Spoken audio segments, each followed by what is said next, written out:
Learn when Tuesday Studios' Mushoku Tensei fan animation just got taken down.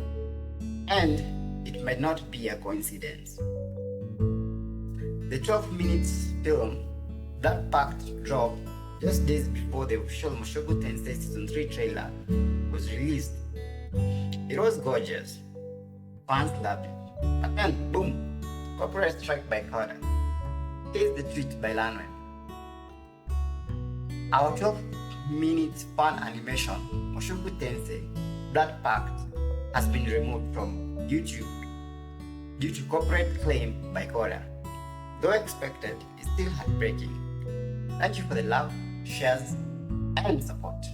This journey ends here, but our passion won't be taken down.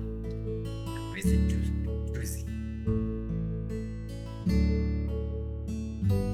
Now, hear me out. What if this was intentional? Studios sometimes clear the internet of high quality fan work right before a big release to avoid competition. I've seen this happen before with other creators too. Sure, they are within their rights legally, but let's be honest, these fan projects only build hype. They don't hurt the IP. They celebrate it. What do you think? Was this strategic or just, strict copyright? Let's talk in the comments.